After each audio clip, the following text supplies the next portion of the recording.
Dr. Kemirembe, good evening.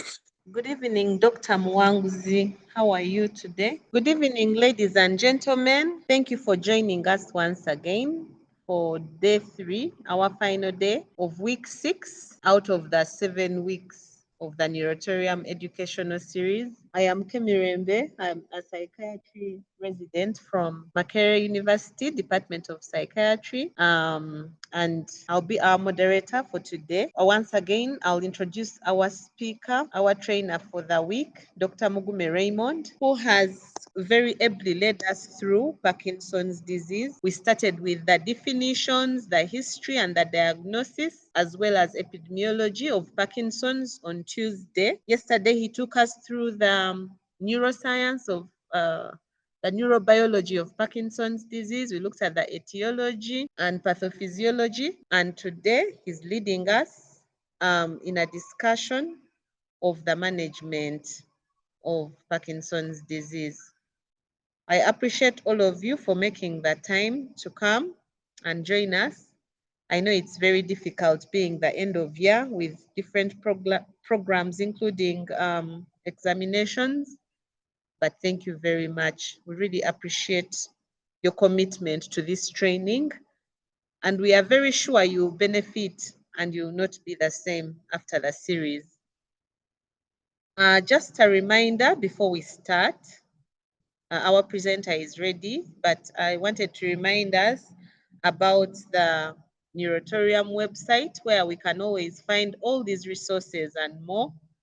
And to gain more from their features, it's always best to subscribe. Once you subscribe, you'll receive updates on the latest in research on the brain and different psychiatric and neurological conditions. So it will be a really good thing for all of us to join and subscribe to Neurotarium and access these resources. The second announcement is that, and actually the Neurotarium website link has been posted in the chat. We shall also post the YouTube link for those who would like to access the recordings starting from last week's sessions. The sessions have been recorded, and this week they are also being recorded and will be uploaded on YouTube. So please also go to YouTube in case you would like to refer to the session. You'll find the recording, and once you subscribe, you actually have access to the rest of the recordings. Thank you once again. It's time for Dr. Mugume to take us through the treatment principles, and he will discuss for 45 up to 7:45, or even he may even finish before that, depending on how much he has for us. And then we shall invite your questions and answers.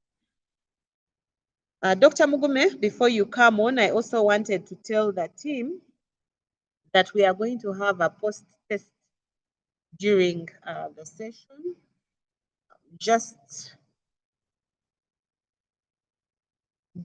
after Dr. Mugume takes us through the session, we shall have a post-test, and this post-test will cover content from all the 3 sessions. So please don't skip it and don't miss it, because it helps us to really gauge the effectiveness of that training. Thank you very much. Over to you, Dr. Mugume. Good evening, our listeners. We don't take it for granted that you've spared your time to be with us this week 6, which has been about Parkinson's disease. I will take us through just a recap of what we talked about yesterday, which was the neurobiology of Parkinson's disease, because every day we've been building from the first day, which was on the history. We said that Parkinson's disease was previously known as the shaking palsy, or and then which was also known as paralysis agitans. It was later renamed after the London surgeons who had observed several cases that had the same presentation of bradykinesia, rigidity, tremors, as well as postural instability in the later stages of the disease. Later on, Chakot went on to actually define the cardinal symptoms, which I've just mentioned, and went on to define the disease more better, differentiating it from other forms of Parkinsonism, like the multiple brain atrophy, the progressing other types. And then he went on, and then yesterday we talked about also the diagnosing, which is usually you need just bradykinesia as the first symptom and any other of the three that remain. We also talked about the neuropsychiatric manifestations that usually are in the earlier stages of the disease. We talked about that in the early stages of the disease, you do not have any of the bradykinesias, you do not have slowness in the movement, you don't have any tremors, you don't have any rigidity, but usually you have non-motor symptoms, which included depression, included constipation, included sleep disorders, among others, because we saw that according to Bracker's staging, you usually have stage 1 and stage 2, where you have the dorsal motor nucleus of the vagus that innervates the GIT, usually being the first that is affected. And we went on to also talk about the deposition of alpha-synuclein, which was implicated. So these are misfolded proteins that usually get deposited, and they are self-propagating, affecting individual cells, and then neighboring cells, and ultimately different regions of the brain, and then involving the whole brain. And in the early stages, they're usually deposited in the enteric nervous system, and this also creates or it affects the mitochondria in functionality, which increases the oxidative stress, and in turn exacerbates the chronic inflammation that we have in the elderly, and this continues to cause neurodegeneration in the later stages of the disease. We also talked about the loss of dopaminergic neurons in the substantia nigra pars compacta, mainly, which gives you the manifestations. We know that dopamine is not only, it affects a lot of areas.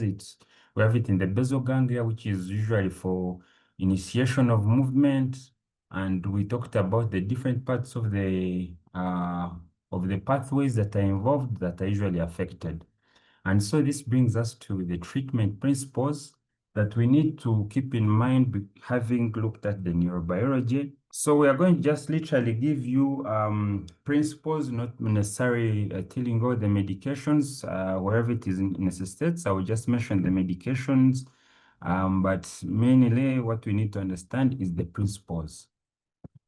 We both know that we have talked about dopamine, levodopa, which is a synthetic, it's usually synthetically manufactured within the industry, but once it has been metabolized, I usually end up getting dopamine, which is the main neurotransmitter that is affected within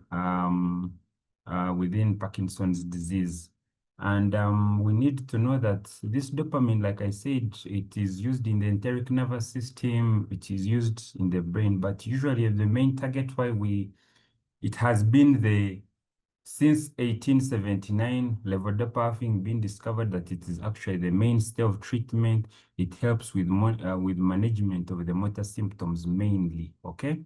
So we usually give it with dopamine decarboxylase inhibitors, so that you target this levodopa to be utilized only in the brain and not in the peripheral nervous system. And apart from that, it is usually given with carbidopa, carbidopa, I think, if I remember very well. And the other thing that we need to know is that usually in the early stages of the disease, it is usually also affected. It is usually, if you give it into patients early in the early stages of the disease, usually these patients will also have, other side effects that come with nausea, vomiting, in most cases.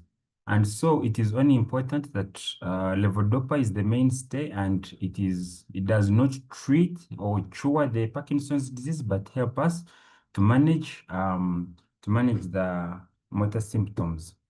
And this is what I'm saying exactly, that remember that between the brain and the peripheral system, we have what we call the blood-brain barrier, and usually give this dopamine decarboxylase inhibitor here, which prevents the conversion of levodopa into dopamine, so that then it does not work in the peripheral nervous system, but rather cross the blood-brain barrier, and then it can always be used within the brain.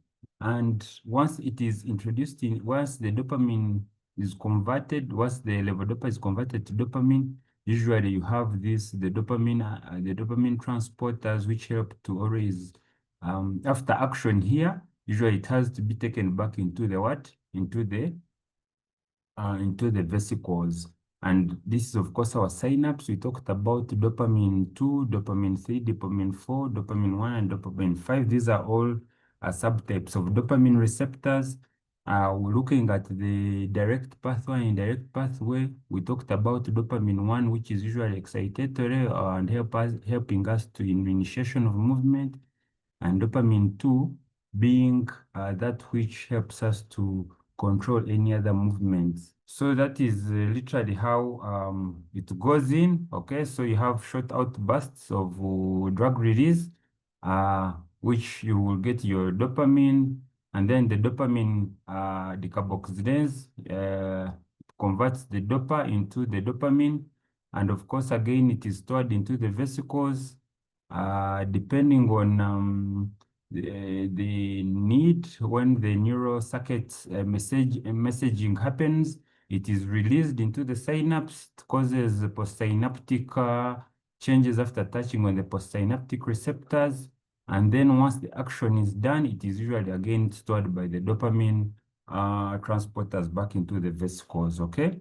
So, but you see there are also other target areas. We have the monoxidase agonists also, which are used especially in other stages of the disease, but they are not usually very common because of their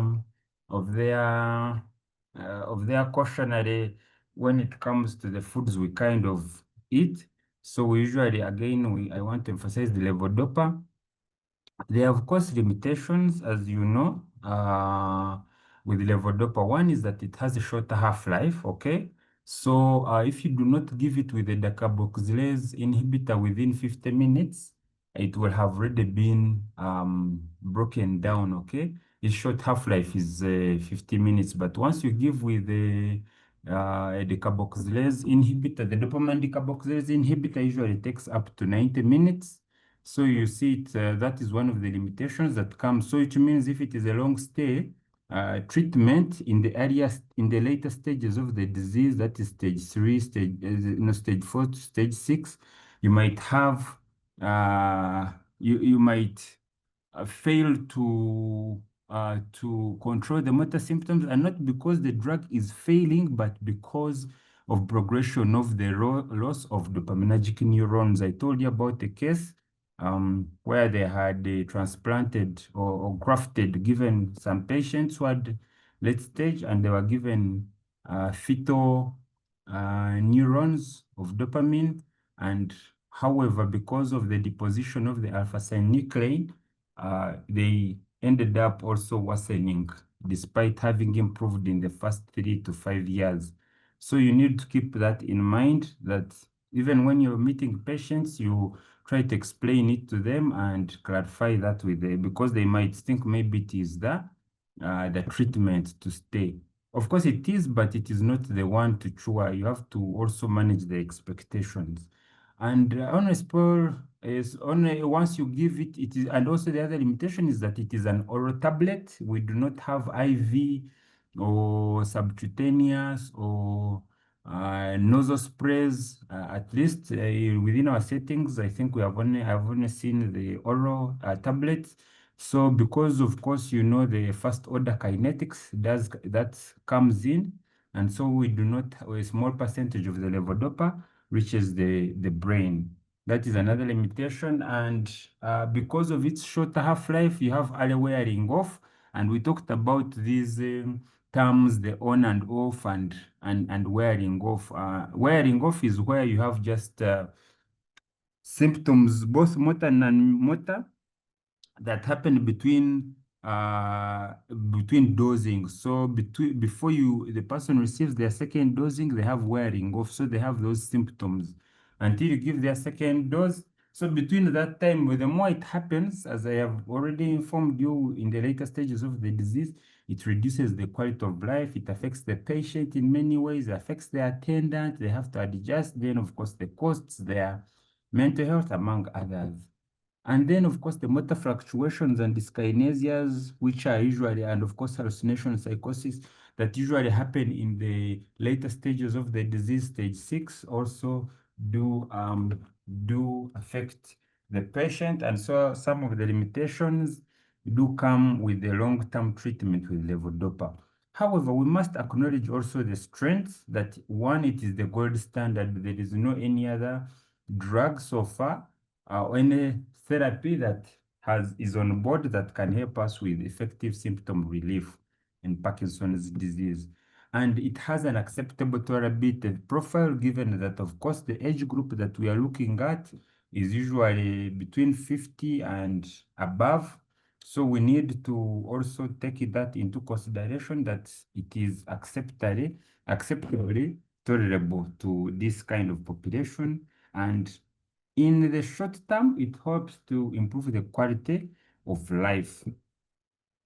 Of course, this is what I was really talking about, that for you to have a good window of treatment response, one of the good things that we need to equip ourselves is knowledge, and also a high clinical acumen. When we meet these patients for the first time, they're presenting with constipation, presenting with they are presenting with sleep disorders, but when you ask about the risk factors, they are farmers, they use pesticides, maybe they have been using milk products for a very long time. They do not use coffee. Some of these risk factors, we have to keep asking them. So because then, once you introduce the levodopa very early, you might actually be playing around in the window of good treatment response, vis-a-vis using other non-pharmacological treatment options, as we shall see. So, but as we see, the y-axis is the clinical effect, okay? And the white lane here is the window of good treatment response. And once you introduce the levodopa dose early enough, you have diagnosed or you have suspected, and you're like, maybe with this constipation and your risk factors, this could be an early presentation of Parkinson's disease. Introduce the levodopa, and then they start to respond. They are sleeping well. You see now they no longer have constipation. Then it means that you have really done them a good service. But usually our clients usually come in a little bit later. And because, of course, access to mental health services is also not at its best, but also access to medical care also is very expensive within our settings, despite the efforts of the government. You have that in the later stages of the disease, you see that usually to play within the window of good response is very hard, okay? You're in and out, of course, there are a lot of factors that are in play here, other than just levodopa being almost inefficient. There is progression of loss of neurons, so you imagine maybe the receptors are also not there. And then you also think about the adherence of the patient, the distraughtness that comes with the disease. Maybe they are more impaired, or maybe they have also developed other complications, medical complications. So you need to consider that. And this is in the mid in the mid or moderate Parkinson's disease, you see there's also a diminished duration of clinical response as compared to the early Parkinson's disease staging. Okay, so it is important to keep in mind, and again, don't forget that the levodopa dose, its short half-life does come into play. The more the staging comes, then even the duration of how much you can control the motor symptoms and the non-motor symptoms becomes a challenge for the clinician and for the attendants. Then the dyskinesias, of course, I talked about the dyskinesias and the motor fluctuations, and these, of course, again, clinical response is on the this is the y-axis, I think, and this is the x-axis. So depending on the area you introduce the drug, depending again on the staging of the disease, this comes into play. The dose is introduced, but you see it is almost hard to maintain the more the staging is high, the staging of the disease is late, you have introduction of the levodopa, and because again of the other challenges that I've already mentioned, wearing off is very fast, or delay is also delayed on for the drug to take action. So during those stages, when you have wearing on and wearing off, you're increasing the risk of the dyskinesias and the motor fluctuation. So it again emphasizes the importance. With more wearing off, you have a risk of akinesia, okay? And then the risk of dyskinesia. So you can see these dyskinesia are usually more involuntary movements, okay? You can see breakthrough involuntary movements that do happen with these gaps or these untimely diagnosis, untimely initiation of treatment, delayed treatment as well, and also the different, again, you remember I talked about the gene-wide associations, which usually you see a gene in one ethnic group and you want to relate it that maybe this other group is at risk, okay? So all those factors have to be in play as a clinician to understand your treatment, okay? And this is, of course, the level of blood concentration, this, okay? It is at its peak. As it is wearing off, you're risking the dyskinesias, and then when it is on this point, there's risk of akinesia. So it goes on because, again, of the dosing and also the staging of the disease that is in play, okay? Now, having talked about levodopa, there are also other dopaminergic agonists that have been used.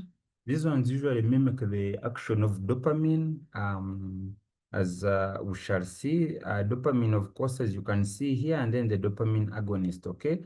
So again, we need to keep playing around with the synapse or the synaptic cleft, which is here, and they just literally mimic the way dopamine works. Really, there's no different, except that when you give a dopamine agonist, it's usually long acting compared to the dopamine, because dopamine will follow the natural process, or the levodopa will follow the natural process of action, and then again being reuptaken and then broken down by the catechol-methyltransferase enzyme.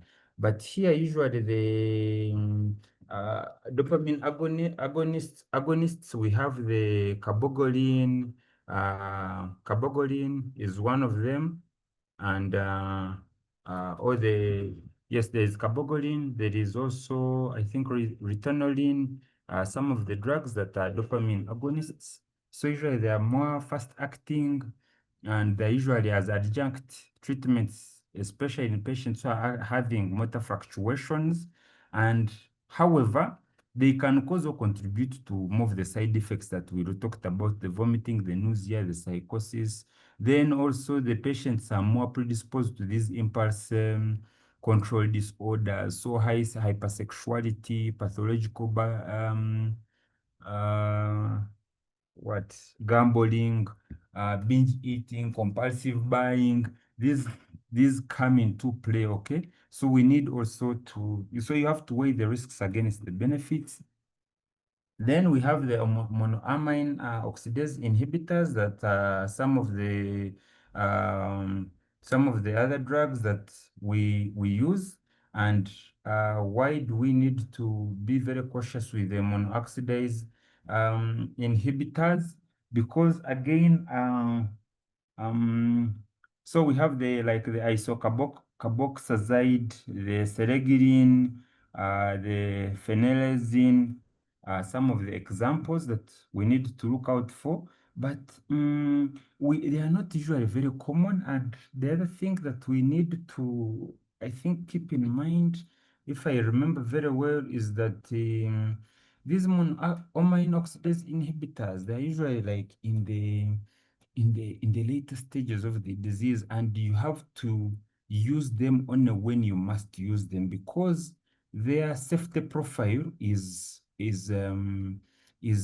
not good, or you have to be monitoring the patient within the hospital. So it's not one drug that you want to go playing around. And of course, you have to caution the patients what kind of foods they have to eat, cheese, the wine, the what, because those again have an effect on how these drugs work. Okay, so and the milk products, of course, but they are again used as adjunct therapy, or they can be used as monotherapy. But again, risks against benefits, it's important to keep that in mind. Okay, and like I said, for them, they inhibit the oxidase beta, the enzyme. Okay, so that is very important to have in mind as well.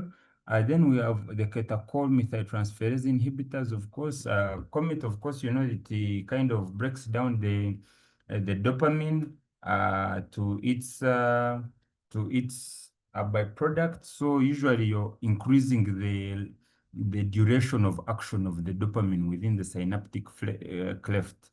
So that is why you would give it. So the levodopa will still be in action. And also they help to increase the half-life of the levodopa by about 50%, okay? But usually this comet inhibitor is usually together with it's usually available with the levodopa and the carboxylase inhibitor, like I already said. So it is something that we need to keep in mind. Then we have to talk about the non-dopaminergic agents, the anticholinergic therapies. They once were used, especially if you have the dyskinesias, the achinesias. You want also maybe think about the anticholinergic therapies, because again, you remember you have the Vegas being included. You have the movement. Of course, you know, acetylcholine is very important also in movement. So you want to maybe try also with the anticholinergic therapies, but as a disclaimer, not all these drugs, once they have been, because you're aware of them, it's not that once you give them like a cocktail, or you have to individualize the therapies to the individual on your desk. Okay, and so one of the other things that we need to think about the dyskinesias, of course, I know we talked about yesterday, is that glutamate has been implicated in this levodopa-induced dyskinesia. So the drugs that really would act on the glutamate system would also help. Okay, but that is still under investigation. But important is that once the patient is in you need not to work in silos. And I know that that is a big challenge in most of our settings, that people own patients. Okay, you hear, this is my patient, and then they stay with them before they actually can do good for the patient. Okay, so we need to link them with the services that they need: the social worker, you need the physiotherapist, they need speech therapy, occupational therapy, neurology. And all of these have a role that they play, to be honest. Like the physiotherapy helps with the patient to improve their gait, their balance, to be able to breathe properly, then of course be able to be fit to continue with their day-to-day activities. The occupationalists help them to maintain their social roles, because these people, before they come to you, they have an identity within their social circle. So it is very important to help the patient maintain that social role within their families, within their communities, even in the kind of work they do. Because usually they are also the breadwinners. So you want to be as supportive to the family as possible. Speech and language therapy, like we said, of course, dopamine is very wide, and it does affect, of course, our speech. So these ones also help to optimize clarity of speech and improve safety of swallowing as well. So you need to integrate these models of multi and interdisciplinary patient care at all times. Exercise, I know exercise has become one of the most, we usually prescribe it, but we even, when you're asked by a patient of how do you prescribe exercise as part of the treatment plan, especially in Parkinson's disease, that is where the challenge is. Because sometimes the patient thinks that exercise, you want them to be fit. And usually that's not the case. So maybe we need to modify exercise into movement, because why I say this is that with movement, there is what we call the FITS framework. The FITS framework is the frequency, the intensity, the time, the type of exercise. And we have the low intensity, moderate intensity, and high intensity movement programs that you can use together with the physiotherapist. These are not usually very common, but I'm glad that at least within our setting, the early intervention psychiatry at Makerere University Hospital is actually bringing this into practice. And it helps with the rehabilitation of the patient, okay? And it helps with mobility, posture, balance within the individuals who are already having the condition.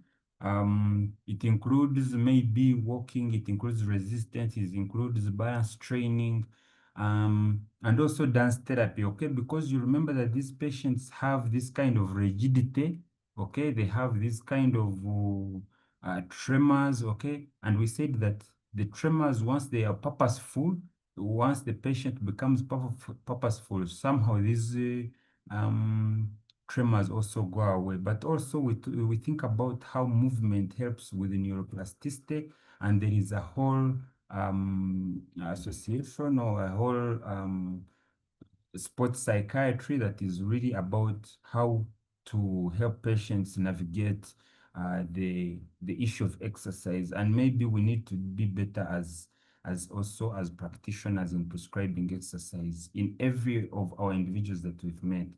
And again, I've emphasized what exercise does with the long-term motor symptoms and physical functioning of patients. The treatment principles in advanced stages. So we talk about stages 4, 5, and 6, is that the long-term levodopa therapy will be almost incognito, because you have on and off motor fluctuations, the dyskinesias that have come in, and not because the drug is not working, but because, again, there's more neurodegeneration during those stages. There is more deposition of Lewy bodies and alpha-synuclein. You have more oxidative stress. You have this chronic inflammation that is not switching off. So you need to think about how, and also they have difficulty swallowing in that stage. They have psychosis, hallucinations. So there are a lot of challenges. So which means if you've been thinking about maybe giving, we might want to think about maybe we should use transdermal patches. You might want to think about nasal sprays, pulmonary, percutaneous, where you will literally introduce the same drug, but maybe without necessarily putting or giving the patient that, you know what, it's over now, there's nothing I can do, okay? And so again, and during these stages, you also need to again continue with the psychoeducation, relaying anxiety of the attendant, attending to them, and also signposting them for them to get care. So that is one thing that we need to keep on doing. One of the most interesting approaches that is now that has helped over 10,000 and more patients with Parkinson's disease is what we call the deep brain stimulation.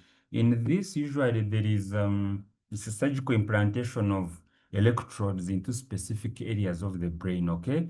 Usually they put it in the subthalamic nucleus or the globus pallidum, the internal segment, okay? But research now shows that actually putting it in the subthalamic nucleus is better, because you remember that yesterday in the indirect pathway, when we talked about the indirect pathway, we said that usually the subthalamic nucleus is around there, okay? So you have the neurons that come from the cortex that go to the striatum, then striatum, of course, usually the neurons are glutaminergic, and then from the striatum to the subthalamic and the globus interna are usually inhibitory, they are GABAergic, okay? Which in turn inhibit the thalamus from informing the cortex that you need to initiate movement. Rather, there is more of inhibitor of other movements, okay? So the subthalamic is more, the electrodes usually are put in either the subthalamic nucleus or the globus pallidus internal segment, and has been very successful with dramatic improvements in motor symptoms, with the reductions in motor complications of dyskinesias, the motor fluctuations, the kinesias that usually come. But of course, like it is a surgical procedure, so there are risks, okay, depending on where you put the electrodes, okay? And they can also lead to these other more motor problems, the cognitive dysfunctions, and they do not, at least they have not shown to reduce these modern behavioral abnormalities yet. But with the motor symptoms, they're usually very controlled, okay? And this is what I was saying. That whether the electrode should be put in the globus pallidus internal segment or subthalamic nucleus, the observation is that the subthalamic nucleus is better, okay? So and of course the clinical efficacy, you have to select the patients rightly, okay? That the ideal patient should be the one who is with an idiopathic Parkinson's disease, okay? Is not responding well to levodopa. They have these motor fluctuations and dyskinesias despite you giving the optimal dose of levodopa, or even then they have these refractory tremors, okay? They do not have any cognitive decline or any psychosis, hallucinations. They do not have any behavior issues and no major comorbidities, okay? So they do not have these other physical illnesses of maybe heart problems, lung problems, among others, okay? So you need to really talk about that, and to select the patient, you have to consider them, but most times the deep brain stimulation is usually attributed to poor selection of patients, and that goes without saying that because most of our patients, but it takes from the first stage, it takes about 15 years to make the first diagnosis of Parkinson's. So you can see the window that we'll have missed, and so it might not actually help them with much, okay? Well, then we talk about the Holy Grail. Now, Holy Grail is, think of it as a therapy or a strategy that can either stop, can reduce, or can even improve the patient's what? A patient's way of living, okay?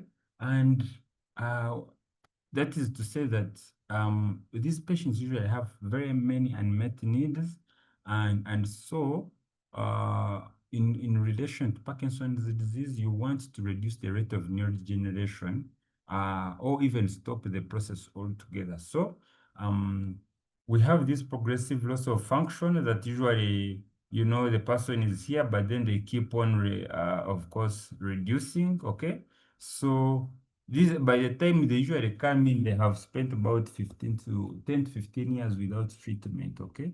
So this means that by the time they come, really, you might not save much rather than try to work with the other multidisciplinary teams to see how to make the family more comfortable, also the patient more comfortable. So usually around this stage, by this time, this is about 15 years, okay? You have to think about slowing the disease progression, the symptomatic benefits, maintenance of function, and cure. And usually this is where they think that maybe disease modification could actually work better. Once you have identified the patient, introduce the treatment, get them into exercise, connect them with the social worker, let them see the physiotherapist, like I said, let them see the psychologist if they need to see a psychologist. If you need to introduce the deep brain stimulation, do it. This becomes the holy grail because, again, it will give you a lot of benefits. In the long run, there is maintenance of function. The person is able to maintain their social roles, they are maintaining their gait, their physical activity. It slows down the disease progression. It does not say you are going to stop it, but you're slowing it down. There is symptomatic benefit, no motor symptoms and non-motor symptoms, as you said. But once we miss that, it means we are not doing a disservice to the patient. Of course, there are other immunotherapeutic approaches that are coming. When I talked about the alpha-synuclein gene, which is on chromosome 4, that usually when it mutates, these patients present very early and the disease progression is very excessive, okay? And yesterday we also talked about how cells do actually produce the alpha-synuclein. It is a normal protein. It usually works at the synapse. But some of the immunotherapeutic targets, this is now on a immunology or the cellular level, is that they are trying to see if they can introduce antibodies that really target extracellular alpha-synuclein. They can also multimerization of the alpha-synuclein and also to target the intracellular, because depending, like I said, once the alpha-synuclein starts to aggregate and forms fibrils that end up being Lewy bodies, it becomes a big challenge, okay? So those that are taking more interest, more studies are coming up, more scientists are getting to, because levodopa, again, like I said, it has its challenges. So now maybe it's about time that also we take a piece of this bread and try to work through and come up with better targets of managing these conditions, okay?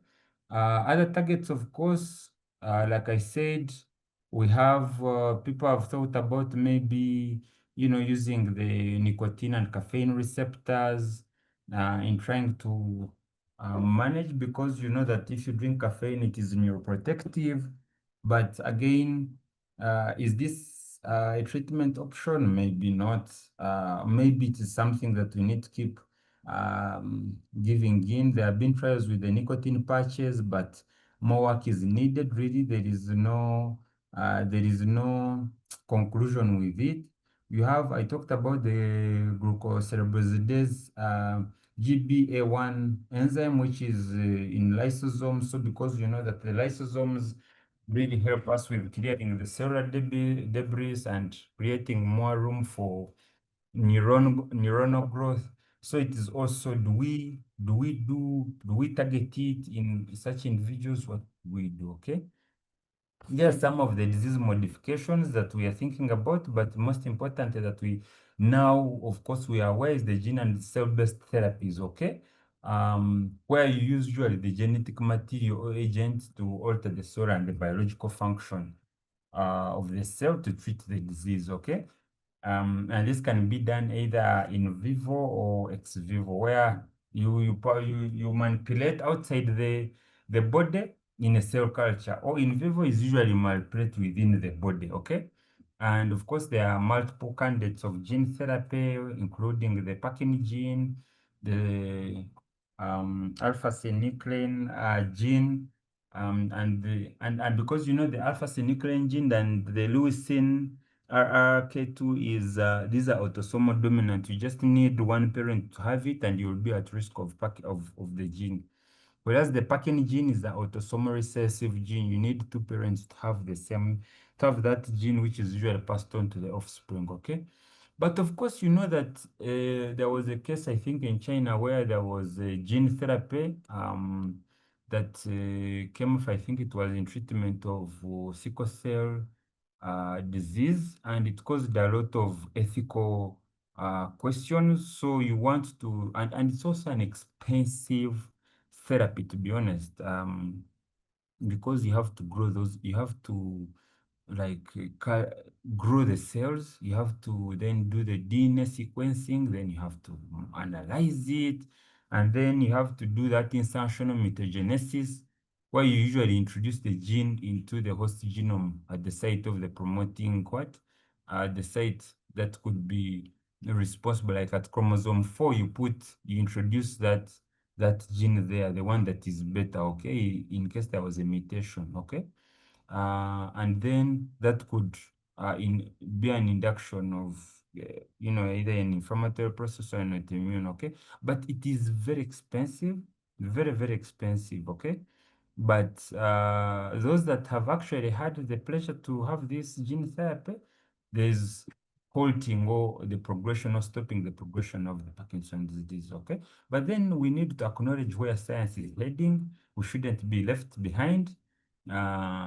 Like stem cells, of course, we know those ones are already within our midst, where we use embryonic stem cells from early stage embryos within. Of course, it comes with its challenge ethically, but we must acknowledge that, of course. Then the pluripotent stem cells, those ones we know that have been in play for a very long time now. The mesenchymal stem cells, among others. So Dr. stem Mugume, cells, is this the I'm last finishing. slide? Okay, Yes, all right. yes. So again, Thank where is the future of treatment of Parkinson's heading to? We need to understand that treatment is usually indicated for symptoms, okay? And the mainstay of treatment or the gold standard is levodopa, the dopamine agonists, and the MAO-B inhibitors.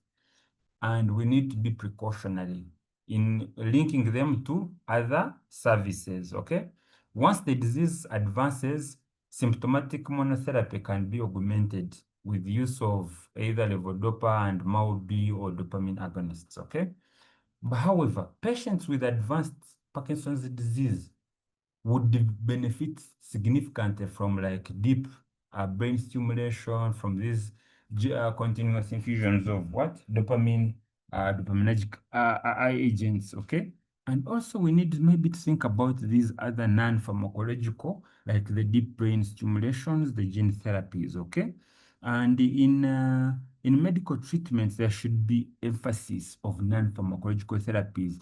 Usually our patients, and again, there was a paper that came that said that we Africans in our settings, we like to prescribe drugs rather than look at these non-pharmacological options that are usually available. But also maybe we do not have enough awareness or manpower. So physical exercise and speech therapy, okay?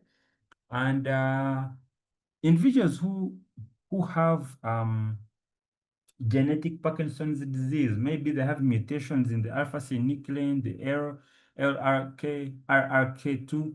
Maybe we need to think about the gene therapies to restore correct genes and prevent the onset, okay? And once individuals develop the Parkinson's disease and they identified early, they can be treated with drugs and we prevent the motor symptoms, or we slow the progression, okay? However, those that develop motor symptoms, cell-based therapies, like I said, the mesenchymal stem cell, the stem cell therapies, could actually come in handy. It's been a pleasure presenting to you, ladies and gentlemen. I'll be glad to have any suggestions and comments. Thank you for listening.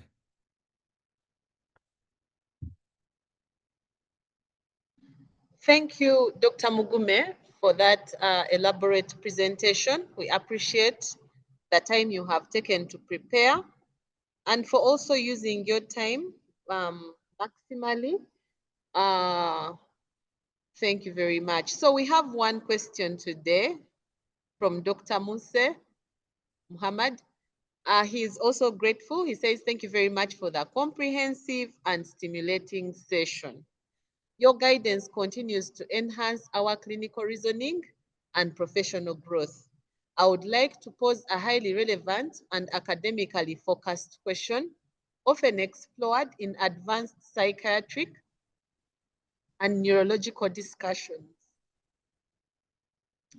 So the question is, from a multidisciplinary clinical perspective, what constitutes the optimal therapeutic strategy for Parkinson's disease, and how do disease stage, patient comorbidities, and treatment responsiveness shape the overall prognosis?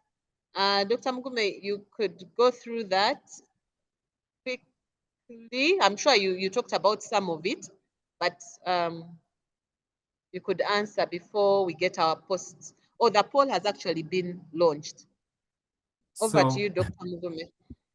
Dr. Muse, to be honest, I hope that maybe next time we shall have you on board because you have very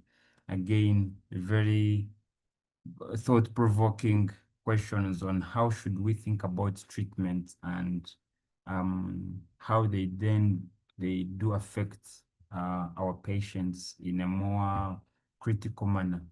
So in relation to the question, right, what constitutes the optimal therapeutic strategy for Parkinson's disease? I think what constitutes optimal therapeutic strategies is that one, we need to first equip ourselves with the knowledge about Parkinson's disease, looking at its neurobiology, looking at its approach to therapies. And two, we need to be able to take a thorough history, because it's one thing to see a patient and ask about fever, cough, ask about sleep disturbances, constipation, right? And then involving the team early, not working in silos, okay? Because one of the challenges, I think, and I will speak from a personal basis, that as there are not many cases of Parkinson's that I've seen, and the ones that I've seen are usually end stage. But I remember that my first case was, I think, was what I was in year 3 as a medical student, and the patient, as much as we understood he was a farmer and had been using pesticides, had come like maybe in stage 5, okay? They had these extremely bad dyskinesias. And we only gave medication. We never relayed anxiety. We never connected them to social workers. Physical therapy was not there. Occupational therapy was not emphasized. And so we need to think about those strategies, that we need to involve the whole team, that we make a good plan or a good strategy for how to manage the patient.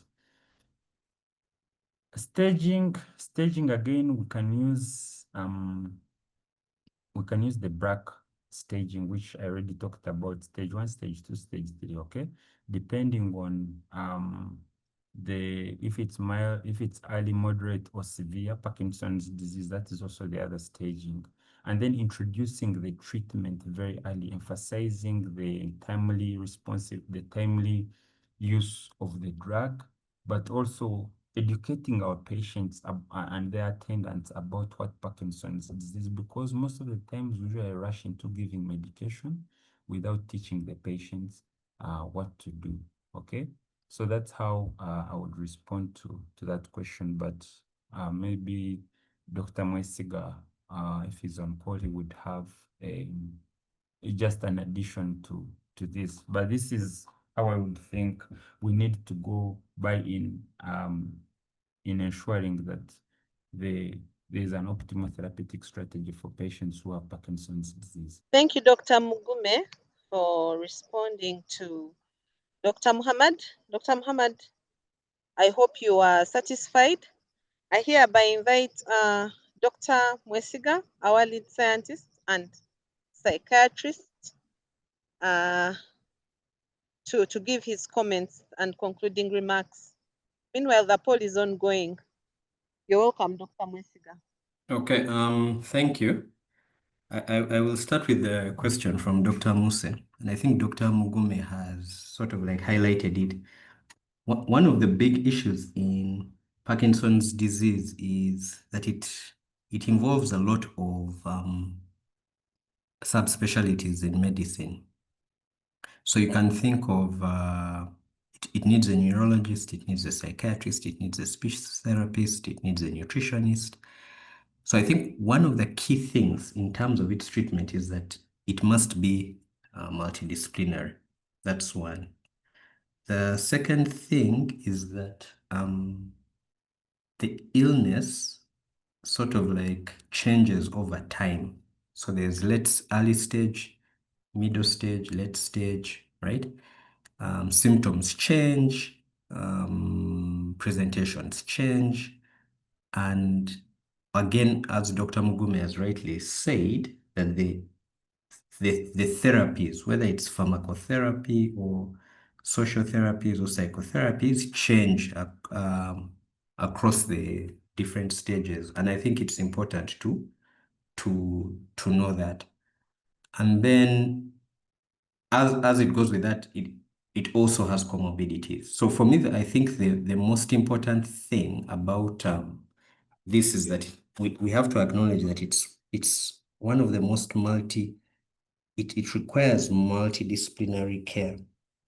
Actually, when he was talking about pesticides, I thought of a patient who I thought had Huntington's chorea, but maybe need to go back and take some better history and things like that. But because she came in with low mood and depression, that's why they came to me, but I've referred them to a neurologist. The neurologist has referred them to a geneticist.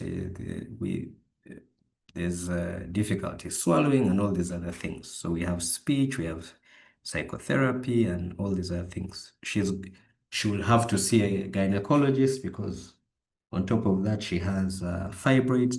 So I think for me, the answer to Dr. Muse is that it's such a complex disease that you're not going to manage it on your own.